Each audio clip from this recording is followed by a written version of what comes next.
আপনাদেরকে ছবি দেখাচ্ছি। টেক অফের সময় ভেঙে পড়লো বিমান। গুজরাটের সর্দার বল্লভভাই প্যাটেল এয়ারপোর্টে ভেঙে পড়েছে এয়ার ইন্ডিয়ার একটি বিমান এবং বিমানে 170 থেকে 75 জন যাত্রী ছিলেন বলে মনে করা হচ্ছে এবং তাদের প্রত্যেকের মৃত্যুর আশঙ্কা করা হচ্ছে। দাউ দাউ করে আগুন জ্বলছে এবং যে ভগ্নস্তূপ, যে ছাই একেবারে ভস্ম হয়ে গেছে বিমানটি, সেরকমই দেখা যাচ্ছে। কি কারণে এই দুর্ঘটনা তা এখনো বোঝা যাচ্ছে না। এটিসি থেকে সমস্ত তথ্য এই মুহূর্তে কালেক্ট করা হচ্ছে এবং দেখতে পাচ্ছেন কালো ধোঁয়ায় ঢেকে গেছে পুরো এলাকা। মৈত্রেয়ী আমাদের প্রতিনিধির সঙ্গে আবারও কথা বলবো। মৈত্রেয়ী, তুমি যেরকম বলছিলে যে যেখানে ভেঙে পড়েছে সেটা কি রেসিডেন্সিয়াল এলাকা, সেখানে ক্ষয়ক্ষতির কি কোনো খবর রয়েছে? যে আশঙ্কা করা হচ্ছে, আমি আরেকবার কারেক্ট করে নেব যে টেক অফের সময় এই দুর্ঘটনা ঘটে এবং বিমানবন্দর থেকে বেরোনোর সময় সর্দার বল্লভভাই প্যাটেল এয়ারপোর্ট থেকে বেরোনোর সময় এই টেক অফের সময় এই দুর্ঘটনা ঘটে এবং যে এলাকায় ভেঙে পড়েছে সেদিকে কিন্তু রেসিডেন্সিয়াল এলাকা বলেই কিন্তু এখনো পর্যন্ত জানা যাচ্ছে। ফলে সেখানেও কিন্তু বড় সড়ো ক্ষয়ক্ষতি হওয়ার আশঙ্কা এখনো পর্যন্ত করা হচ্ছে। ফলে একদিকে যখন 133 জন যাত্রী নিয়ে এই বিমান উড়ে যাচ্ছিল সেই সময় এই বিমান ভেঙে পড়ে এবং সেখানে 133 জন যাত্রীর এই সঙ্গে সঙ্গে কিন্তু একই সঙ্গে যে রেসিডেন্সিয়াল এলাকা রয়েছে, যে রেসিডেন্সিয়াল এলাকায় এই বিমানের ভেঙে পড়ে বলে কিন্তু এখনো পর্যন্ত জানা যাচ্ছে। মৈত্রেয়ী, তুমি আরো ইনফরমেশন নিতে থাকো, তোমার থেকে আরো আমরা আপডেট নিতে থাকবো। এই মুহূর্তে আমরা যোগাযোগ করেছি পাইলট অরিন্দম দত্তের সঙ্গে। মিস্টার দত্ত, এই যে ভয়াবহ দুর্ঘটনা ঘটেছে, এই যে টেক অফের সময় যেভাবে ভেঙে পড়লো, কি কি কারণের হতে পারে? নমস্কার, আমি যতটা যা এই মুহূর্তে ঘটনা যতটুকুনি আমি ইনফরমেশন গ্যাদার করতে পেরেছি, এটা একটা ভয়ঙ্কর ঘটনা, কিন্তু কি কি কারণে হয়েছে সেটা কারোরই এই মুহূর্তে বলা সম্ভব নয়। আমি যেটা শুনলাম টেক অফের পরই এটা একটা রেসিডেন্সিয়াল এরিয়ার মধ্যে ভেঙে পড়ে। তো শুধু এয়ারক্রাফটের প্যাসেঞ্জারই না, যেই এরিয়াতে ভেঙে পড়েছে সেটা কিন্তু ভীষণভাবে ড্যামেজ হবে।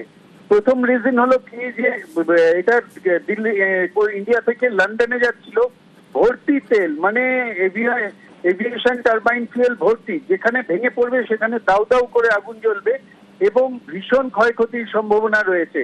এটা যতক্ষণ না পর্যন্ত কোনো টেকনিক্যাল টিম বা ব্ল্যাক বক্স উদ্ধার করাবে তার টেকনিক্যাল ডিটেলস পাওয়া যাবে না। কি কারণে? অনেকগুলো হতে পারে, human error, technical error, weather, এছাড়া অনেক রকম কারণ হতে পারে, বাট এই তিনটে কারণ হলো মেজর: হিউম্যান, টেকনিক্যাল আর ওয়েদার। তো এর মধ্যে কোনটা কি হয়েছে বলার এই মুহূর্তে জাস্ট অ্যাক্সিডেন্টের পরেই কিছু বলাটা ভীষণ tough. But what ever happen, it's very unfortunate. এটাতে যে পরিমাণ ফ্যাটাল হবে আমি রিয়েলি ভীষণভাবে মানে দুঃখ প্রকাশ করার কোনো জায়গা নেই আমার। একদমই তাই। এবং আমরা যে ছবিটা দেখছি মিস্টার দত্ত, এটা একটা ভয়ঙ্কর ছবি, মানে দাউ দাউ করে আগুন জ্বলছে, কালো ধোঁয়ায় ঢেকে গেছে। যেরকম আপনি বলছেন যতক্ষণ না ব্ল্যাক বক্স উদ্ধার করা সম্ভব হচ্ছে ততক্ষণের কারণ জানা একদমই সম্ভব নয়। আপনি যদি আমাদেরকে একটু মনে করেন যে এইরকম ভয়াবহ দুর্ঘটনা লাস্ট কবে হয়েছে? এই লাস্ট আপনি ধরুন না, যখন নেপালে এয়ারক্রাফট ক্র্যাশটা হয়েছে, তার আগে ম্যাঙ্গালোরে হয়েছে, ইন্ডিয়ার কাছাকাছি যে এরিয়া সেগুলো বলছি। এরকম ভয়াবহ ক্র্যাশ মানে মারাত্মক। তাও তো নেপালেরটায় ধরুন আপনার কাছাকাছি এয়ারপোর্টে ল্যান্ড করার সময় হয়েছে, বা এইটা ম্যাঙ্গালোরে ল্যান্ড করার সময় হয়েছে। তো টেক অফ করার সময়, মানে টেক অফ করার সময় ভর্তি টারবাইন ফুয়েল রয়েছে, যেটা ভীষণ হাইলি ভোলাটাইল। এখান থেকে লন্ডন ফুয়েল যে কোনো জায়গায় ক্র্যাশ করবে, এটা একটা কোনো বোমের থেকে কম নয়। কিন্তু তো এইখানে যে আগুন জ্বলবে তাতে রেসিডেন্সিয়াল এরিয়ায়, মানে আপনি লিখে রাখুন, এখন আপনি যা মনে করছেন তার চেয়ে অনেক বেশি ড্যামেজ হবে। ক্যাপ্টেন দত্ত, এই যে রেসিডেন্সিয়াল এরিয়ায় ভেঙে পড়া, এটা কি মানে ক্যাপ্টেন কি শেষ মুহূর্তে চেষ্টা করছিলেন যে ল্যান্ড করার, সেজন্যই কি মানে এইভাবে ভেঙে পড়লো একেবারে রেসিডেন্সিয়াল এলাকায়? টেক অফ করার সময়, টেক অফ আর ল্যান্ডিং হলো main crucial part of flying.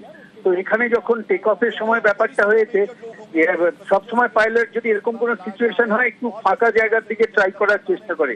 But আমার যেটা মনে হচ্ছে এটা বিয়ন্ড কন্ট্রোল হয়েছে এবং যেখানে পাইলট অনেক চেষ্টা করেও ব্যাপারটা কিছু করে উঠতে পারেনি।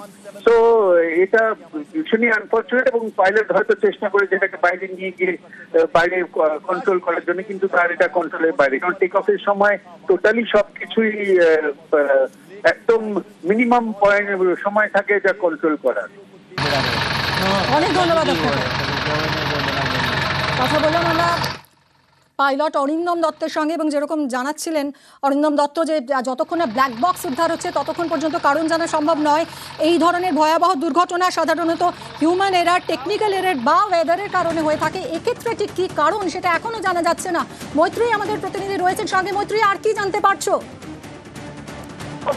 এখনো পর্যন্ত যারা প্রত্যক্ষদর্শীরা রয়েছে তারা যে বয়ানে এই বিমান একেবারে ভেঙে একবারে কার্যত বলা যেতে পারে ধ্বংসস্তূপে পরিণত হয়ে গিয়েছে, এবং যেটা আশঙ্কা করা হচ্ছে যে বিমানের যারা যাত্রীরা ছিলেন, অর্থাৎ প্রায় 250-র উপর যাত্রী এবং বিমান কর্মী ছিলেন, তাদের কারোরই তাদের প্রায় অধিকাংশেরই হতাহত হওয়ার আশঙ্কা করা হচ্ছে।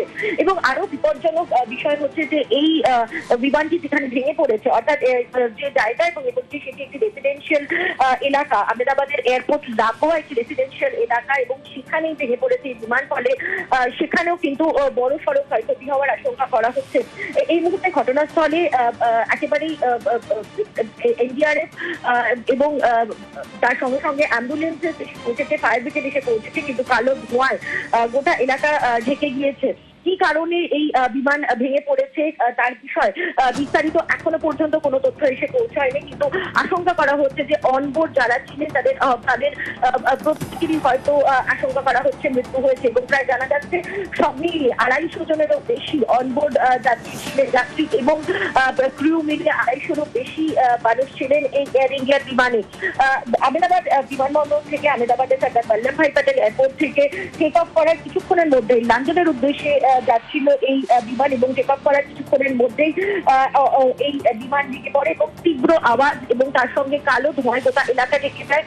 সাধারণ মানুষ যেখানে রয়েছে, সেখানে যে এলাকায় ভেঙে পড়েছে সেটি একেবারে রেসিডেন্সিয়াল এলাকা বলে এখনো পর্যন্ত আমরা জানতে পারছি। আহমেদাবাদ বিমানবন্দর লাগোয়া রেসিডেন্সিয়াল এলাকায় এই বিমান ভেঙে পড়ে। একদিকে দেখুন বিমান সম্পূর্ণভাবে ধ্বংসস্তূপে পরিণত হয়েছে, এবং অন্যদিকে তখনই কিন্তু রেসিডেন্সিয়াল এলাকারও বড় সড়ক ক্ষয়ক্ষতি হওয়ার আশঙ্কা করা হচ্ছে এই মুহূর্তে। মিলি, মৈত্রী আমাদের সঙ্গে থাকো। এই মুহূর্তে আপনাদের যে ছবি দেখাচ্ছি, ভয়ঙ্কর ঘটনা।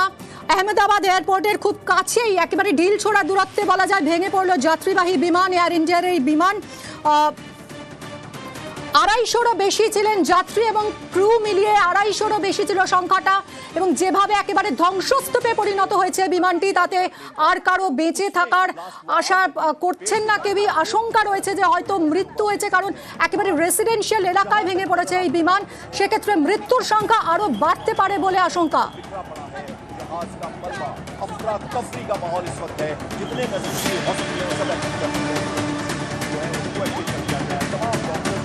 এয়ার ইন্ডিয়ার যাত্রীবাহী বিমান টেক অফ করার কিছুক্ষণের পরই এয়ারপোর্টের একেবারে ঢিলছোড়া দূরত্বে ভেঙে পড়ে। কি কারণে এই বিমান ভেঙে পড়েছে তা এখনো জানা যাচ্ছে না।